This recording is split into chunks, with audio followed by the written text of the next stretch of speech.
Hello guys, ఎలా ఉన్నారు అందరూ? This is your miss little lamp. చాలా రోజుల ముందు మీకు చెప్పాను కదండి రాయగడ వెళ్ళా అని. రాయగడ అనగానే తెలుగు వాళ్ళకి ముందు గుర్తొచ్చేది శ్రీ శ్రీ మజ్జిగౌరమ్మ టెంపుల్. ఈ టెంపుల్ కి చాలా మిస్టీరియస్ హిస్టరీ ఉందండి. ఈ వ్లాగ్ మొత్తం చూసే లోపు మొత్తం కాకపోయినా ఎంతో కొంత మీకు చెప్తా.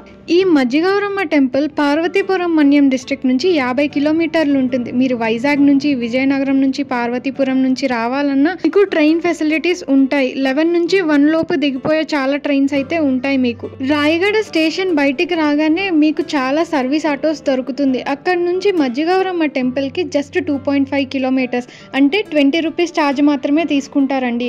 ఇలా రాగానే మీకు అక్కడ కావాల్సినవన్నీ దొరుకుతాయి. మీ చెప్పుల స్టాండ్ పెట్టుకోవాలన్నా, లోపలికి ఎంటర్ అయిన రైట్ సైడ్ లో మీకు కావాల్సిన పూజ సామాగ్రిలన్నీ దొరుకుతాయి. ఇక్కడ మనకి రాగానే మనకి ముడుపుల చెట్టు కనిపిస్తుంది. ఈ స్టోరీ ఏంటో లాస్ట్ లో తెలుసుకుందాం. ఇప్పుడు మనకి ఉచిత దర్శనం అయితే జరుగుతుందండి. ఉచిత దర్శనంతో పాటు 300 రూపాయల టికెట్ కూడా జరుగుతుంది. ఈ టెంపుల్ హిస్టరీకి వస్తే 15th సెంచరీలో నందాపూర్ మహారాజా అయిన రాజా విశ్వనాథ్ దేవ్ ఈ రాయగడలో కోట నిర్మించారు. అతనికి 108 మంది రాణులు ఉన్నారంటండి.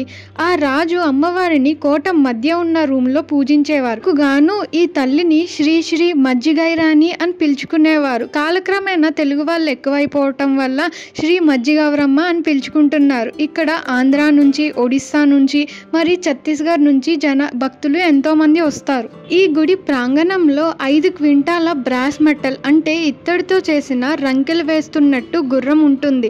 రాత్రిపూట మజ్జిగౌరమ్మ తల్లి ఈ గుర్రం మీద సవారీ చేస్తూ ఆ ఊరి ప్రజలను, ఆ ఊరిని కాపాడుతున్నది అని అక్కడి వారి నమ్మకం. ఆ తల్లి దర్శనం అయిన తర్వాత ఎప్పటి నుండో నెరవేరలేని కోరికలు ఉంటే ఈ ముడుపుల చెట్టుకు ఎర్ర వస్త్రంతో ఉన్న ముడుపు కట్టి కోరుకోవటం ఇక్కడ ఉన్న ఆనవాయితీ.